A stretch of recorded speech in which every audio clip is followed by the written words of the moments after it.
developments that are responding to the mandates from the ministers of education in the region for something to be done about the quality of education and teacher education in the region, with a view always with an eye on the bottom line, which is improving the quality of the education that is offered in our schools across the region. Just a very quick view of the background. And while I am speaking, we have some short survey questions for you, very short. Don't just answer top of your head. Don't take any time to think about an answer. Just answer what comes to your mind. And so as I go on, I will be signaling to Monica, who is assisting us, to put up the question. Really, the focus on improving the quality in teacher education has been there for a while.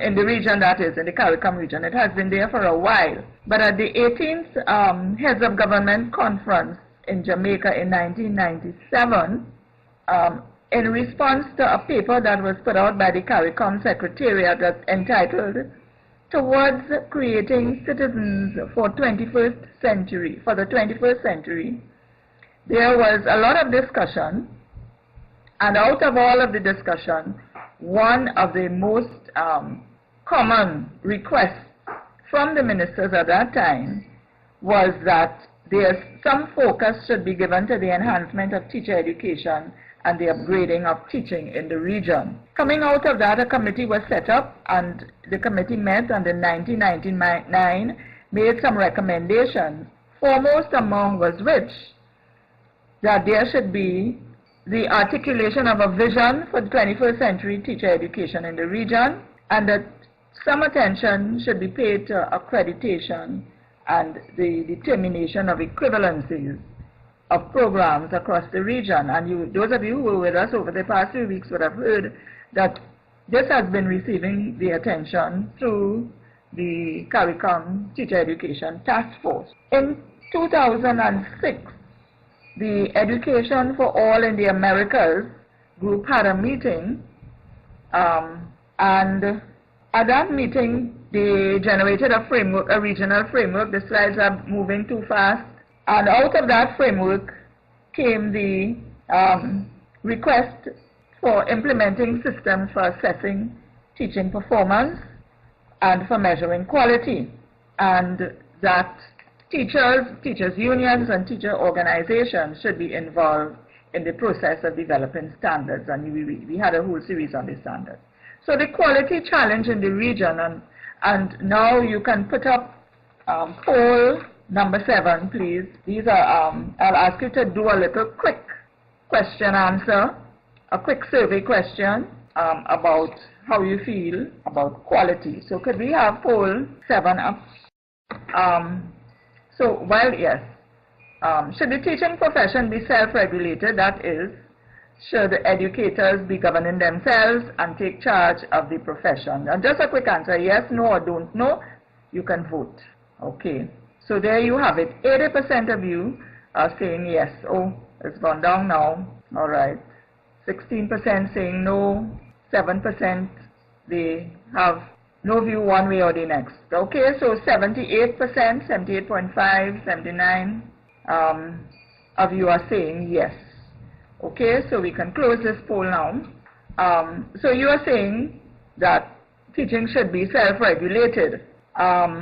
But in self-regulation, we still have to be mindful of what the quality challenges are. And we see here on the screen that there are really 3 critical areas that we need to address when we're looking at quality. That is the appropriateness of the preparation of teachers for the classroom, the support for the in-service teachers, and the means of maintaining and monitoring standards so that we assure quality and accountability. Could we move? Next slide, please. From the background that we have been building up over the weeks, you would have heard that there has been a lot of discussion and activity in the region in response to that attention to quality. And so one of the critical areas is the regulation professional oversight and guidance of the teaching profession as the core response that would drive everything else. Could we have poll number 1, please? Right? How much do you know about teaching councils? Because very little, 100% of you say very little. Nobody knows anything about teaching councils. Yes, some of you do know. All right, well, as you see on the screen, you are seeing about 50% of you know very little, and some of you know a few things, about a third of us, and 12 of you know a lot, so we may be calling on your expertise at some point in time, your knowledge expertise, and a very small proportion, 5%, 6%, know nothing at all. Okay, so we can close the poll now. That's just to give us an idea of the teaching councils. So we are saying that the response was the oversight, the regulation, and the attention to monitoring the standards. And this, the responsibility for this resides with the proposed teaching council. Proposed goals are, as you can see there, they need to facilitate the adoption of standards, the targeting, providing support to institutions for their capacity strengthening and their capability to celebrate excellence and the achievement of excellence in the teaching profession, to advance the status of teaching in the profession, and we talk about professionalization of the profession of teaching, which in and of itself might be a tautology, but we in the region understand what this means. To assist member states to sustain their national councils and to promote the harmonization of regional policies and practices in teaching and teaching in the region. And you know there is a document that spells out the harmonized policies. Now, just to give you a little idea of how the council, the regional council, whose goals we just went through, that has the responsibility for the oversight and the maintaining standards, how those functions will relate to the regional goal to raise the status and enable the free movement of teachers in the Caribbean. And this is just one of the regional goals that I've selected. It's just an example. At the national level, the goal might be to attract high achievers to join and remain in the teaching profession. This might be a member state might have that as a national goal that relates to the regional goal of raising the status of teaching. And so, at the national level, you will have a number of functions that would speak to addressing that goal at the national level. So this is how the National Council will address national goals and how those national goals will relate to the regional goal, which would be the goal of the Caribbean, of the umbrella body, which is the Caribbean Council. That's just to give you a little operational insight into how it would work. Can we have poll number 3, please? We can grade us. So what are these strategic objectives? I think we have to take down that one. So could we put up poll number 3? How did you find out about teaching councils? Where did you get your information from? The strategic objectives would be the objectives that are set up by the council, and you can listen to me while you answer, that the objectives that the council would be seeking to meet as it begins its operations. Now, a quick little word here. The council has not yet been formed because its formation depends, as you would see later on the formation, the establishment of national councils.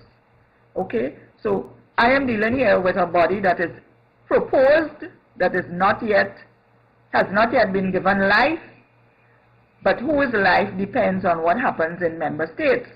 And you remember in one of our early webinars, we had asked that you be advocates for the process, and this is where we would need your help. We need people to advocate to get national councils going. So a quick look at the poll now. 30% of you read it in the read about it on the ITEN website. 30% of you from colleagues, and a 38% other, and that other includes participating in discussions. Jamaica has a national council, so you would have been very much aware of what this is going on, and so on. Okay, so what are these strategic objectives? We're just trying to get an idea of how courant people are with teaching councils as we go through these polls randomly. Okay, the first strategic objective relates to the challenges to quality, appropriate and adequate preparation of teachers and school administrators. And you would see we have there listed how or the mechanisms through this this appropriate and adequate preparation of teachers and school administrators might be achieved through establishing framework for standardizing pre-service programs. And you saw that we were looking at academic standards for the institutions, developing guidelines and criteria for selection for prospective teachers. Guidelines. Remember, this is the umbrella council. It is not implementing, it is guiding the process in member states. Developing guidelines for programs for prospective teacher educators, because usually teacher educators are left out of the loop. They don't receive any attention anywhere because they are in tertiary level institutions. And we are saying that even though they are in tertiary level institutions, they should come under the purview of the council. And so we continue establishing entry-level criteria that the member states would follow, criteria for entering into the teaching service. Developing guidelines for monitoring standards, as you would have expected, and providing guidelines for the accreditation of programs. Now notice this is providing guidelines, not developing guidelines, because this would fall to the accreditation body in the member state, okay, so that the council will provide the accreditation body with guidelines that relate to teaching and the teaching profession. Support for the professional growth and development of teachers, which is the second quality issue. Then we know what the history is in the region, that once you are hired, in-service support is a hit or miss thing, you know, once in a one-shot, what they call one-shot drive-through, drive-by kind of professional development that isn't really structured. So we are saying now, the council will oversee some kind of structure for in-service professional development for teachers. And there you have the how it will do this, by developing guidelines again for establishing and managing a support system for classroom teachers, the induction program, guidelines for the reward system, how you reward appropriate continuing professional development activities, establishing benchmarks and the criteria for teaching performance, and assisting member states as they do all of these things in their individual territories. Establishing and managing a system for monitoring and evaluating teacher development programs and guidelines for career options within the school system to enable a diversified career development for education practitioners. And we had visited that in one of the earlier webinars. Could you put up poll number 4, please? As we go through, we will be asking you, we're doing a survey, we are mentioning it. How familiar are you with the CARICOM regional initiative? And coming quickly after that, when that is finished, we'll take poll 5. All right, so it seems as though some 60-something% of you would have some prior knowledge, a little bit of knowledge about the initiatives in the region. 18% have no knowledge. 12 of you know a lot about it, and 6% are very familiar with these. And it seems as though the webinars have been the primary source of this knowledge. Okay, we'll just leave the poll open for another few seconds while everybody responds. Okay. All right. Thank you. So we can close poll number 5. Now, how will the council function, or how is it intended that the council will function? Now remember, these are all proposals. When the committee is actually formed, these will have to be revisited and tuned and tweaked so that, you know, we get the maximum out of the council. So that the council will establish and monitor regional standards of teaching performance. And that process has begun even prior to the establishment of the council, because we need the national councils to be formed so that the regional council can function. To establish criteria and selection guidelines for member states, to provide guidelines for member states with respect to quality control, quality management, to establish and monitor regional professional standards for institutions offering teacher education programs, providing support to ministries of education and teacher education institutions in the region. And this is very, very critical. This would be the sort of nexus between the Ministry of Education, which has the administrative governing function now, and the professional body, whose voice will be represented by the council. So there's an advisory role for the council. Promoting the professional development of teachers and teacher educators in the region, advocating for the teaching profession in the region, and recognizing and rewarding excellence in teaching and teacher education in the region, at the regional level. Could we have poll number 2 now, please? And we are asking, what agency should have regulatory control over the teaching profession? And this has been a controversial topic. We just like to get your feedback on this. Because we would like your input at this point, even as we say we are setting up a teaching council, teaching councils and an umbrella regional council. We would still like to know how you feel, how practitioners feel about what we are proposing, so that we could know how to move. 10% of you are saying a teaching service commission, and 81% of you are saying 75. It's changing, so I will shut up until you finish. Okay. So that looks like the steady state there now. So 23% of you are saying the Teaching Service Commission, 69% the Teaching Council, 7% the Ministry of Education. And it would have been good if we could have probed your why, but this is not the forum for that. But now that we know that there are these views out there, the why will be coming at you in a different form. Okay? And as we look at the council, we are saying the council's operations will be data driven.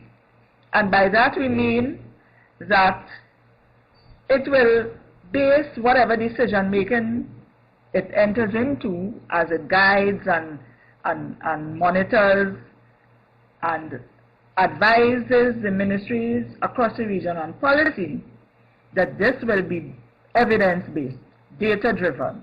So, in doing so, it will have to partner with the teaching and learning institutions across the region. It will commission research. the council itself may not do the research, but it will commission research, maybe through the very same TLIs, on teaching and learning and schooling and these things insofar as they affect the teaching profession.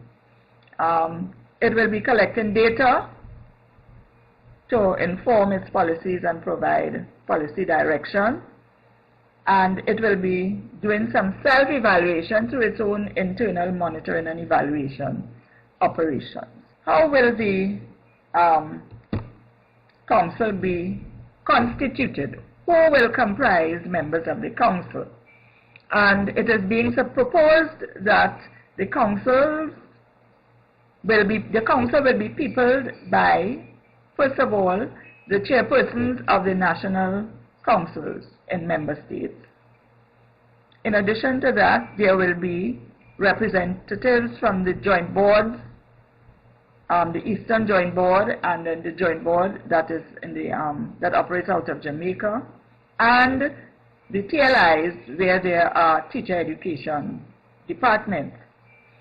Also, there will CARICOM, of course, the CARICOM Secretariat, and strategic partners will be there as observers, and also representatives from the regional organizations like UNESCO and other regional bodies, the Caribbean Union of Teachers, and so on, ILO, and these other institutions whose work impinges on and overlaps with concerns about teachers and teaching and teacher education.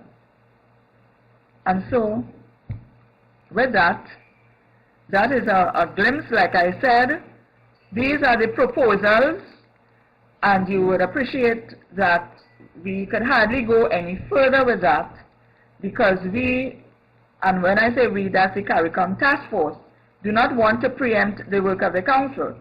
We have just started things going so that member states can set up their councils. We have started the work on standards so that member states could have an idea of where their focus should be, because each member state has to develop its own national standards for teaching, performance standards for teaching. And so we have provided the framework. But once the member councils, once the teaching councils are in place in the national, at the national level in member states, then we can constitute or people the regional umbrella body, and it will then come into force and seek to carry out the functions and address the goals that I have just outlined. I will now pass you to Marva, who will continue with looking at the national councils. And you may hear some of the things being repeated because the councils are all working in the same sphere of operation. Good afternoon, and I'm saying good morning. I'm going to present on the National Councils for Teaching and Teacher Education, NCTTE, in the CARICOM region. I'm going to do it very quickly, so we just go to the next slide right away. Here, you know that Paula spoke about quality aspects, and she gave a lot of information concerning background and where all of this is coming from. And you would have heard a lot of the information also when I did the first webinar for standards, when I spoke about background and what is taking place regionally and internationally. And so I gave our response. Here, I'll just start off by talking about professional requirements for teachers and teacher educators. I've put most of the information on the slide so it will be easy for everyone. As a profession that services formal education, there needs to be more than passing assurance that persons who are functioning as teachers and teacher educators are fit for purpose, that they have been thoroughly prepared and certified to teach, and that they achieve and maintain professional teaching performance standards, and that the regulation and management of quality in the profession is done within a framework of professional standards for teaching and teacher education.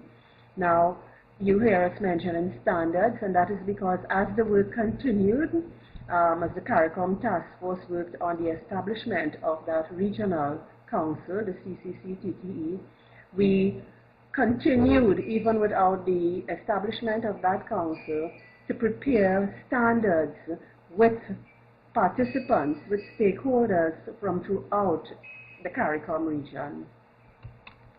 Paula would have given you some of this history, so I'll just do it quickly.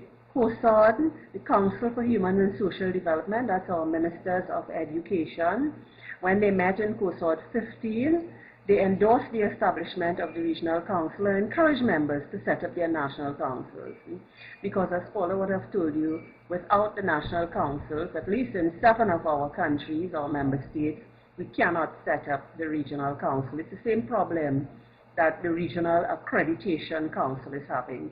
And then in COSOD 18, ministers again urged the member states to take steps to implement the decision of COSOD 15 to establish the national councils.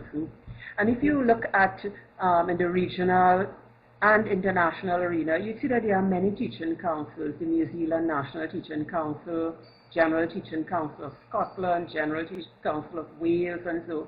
And then we have the Jamaica Teaching Council in our region. They were the first to set up the Teaching Council. In fact, they are still in the process of doing so.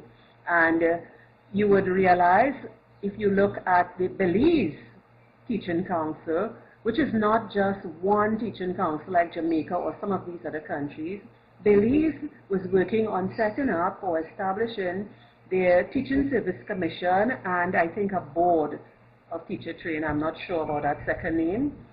But when they saw that the functions that they were applying to these bodies that they were setting up were the same as the functions of the National Teaching Council, they continued their work because they were assured by the CARICOM task force that you don't have to call it a teaching council. It doesn't have to be one body, but whatever you have set up, however many bodies you set up, must work in tandem with each other. They must work collaboratively. So Belize went ahead and legally established these 2 bodies that will carry out the work of the council. So you see the different idiosyncrasies of the various Caribbean countries, the Caribbean member states, CARICOM member states, will be taken into account in the establishment of the national councils.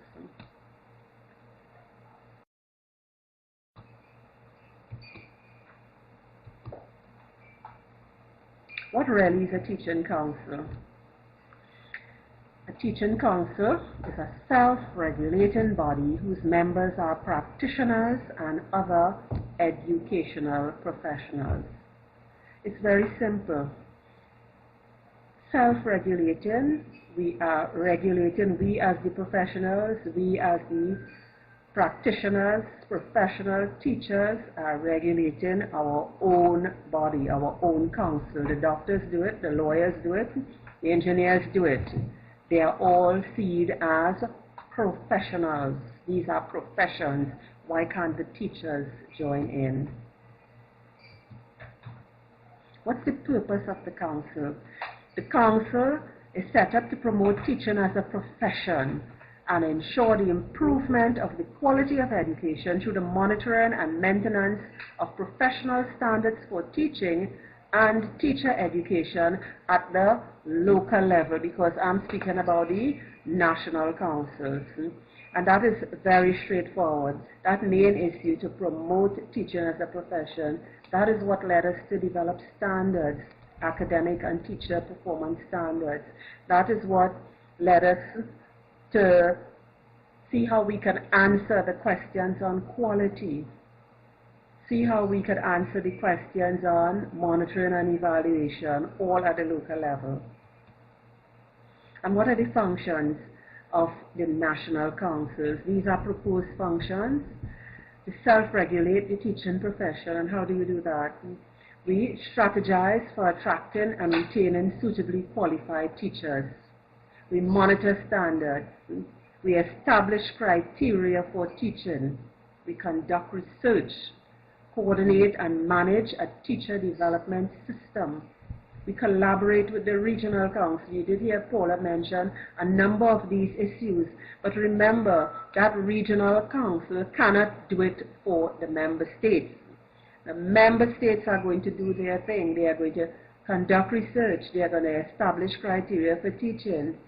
But the guidelines for doing this would come from the regional council.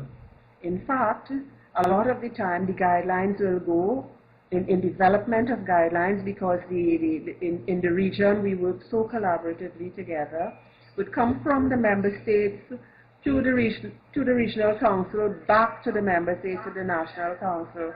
That is how it is done. We always do consultations before putting out anything out there for anyone. And we'd advise that the National Council would advise on all matters pertaining to teaching and teacher education, the professional side of our profession. And they will coordinate partnerships, like you would work with tutor, you would work with TACET, you would work, these are unions, subject organizations, because in many countries there's the history committee or the history,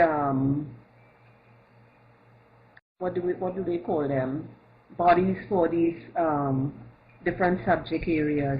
So this is exceedingly important that we understand the functions of the National Council as they relate to the Regional Council.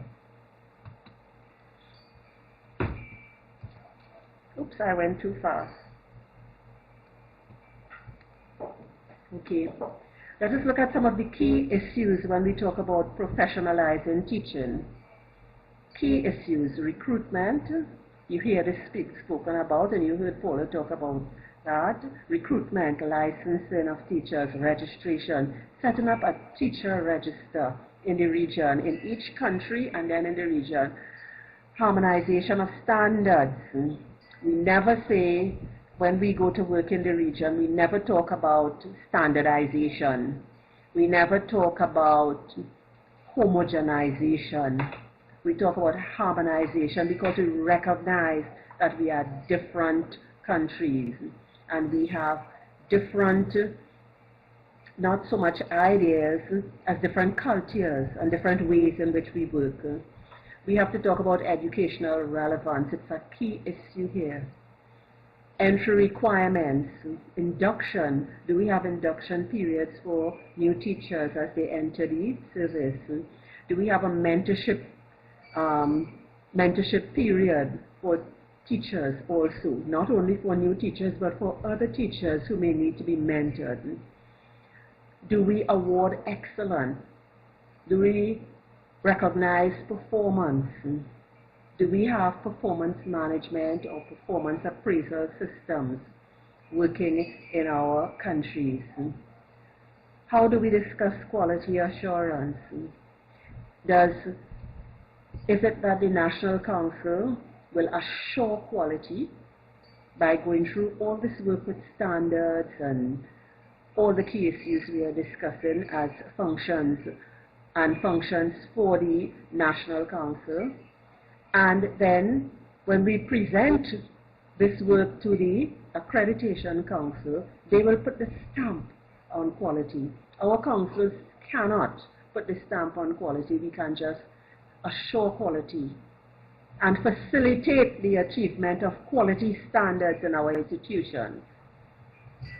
Professional development and continuous professional development is exceedingly important if we are to continue this process. Professional development and continuous professional development could be costly. But if we strategize for doing this, we may find that we can do it at very low cost if we do a lot of site-based professional development, and if we look at training our principals and heads to carry out some performance-based supervision and evaluation at their particular schools. This is a very exciting work. In fact, I find it to be something that really moves me in this situation. And I hope it will do the same for you all. So now I will close up by telling you that the National Council should seek to maintain common standards and practices of the profession across the region, and this they will do with the support of the Caribbean Community Council on Teaching and Teacher Education. I hope that this has given you enough information to allow you to ask questions, to go up on the site and read the documents that have been put there, and we are going to put up more documents for you. So what I would like to happen now is that, Monica, you could put up the last few polls. I think it's about 3 more, and we would see the kind of answers that we would get. In the meantime, I would just wait and look at some of what you all are saying.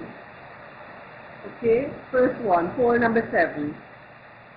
How is teaching quality monitored in your country? How is teaching quality monitored? It has disappeared. It has disappeared.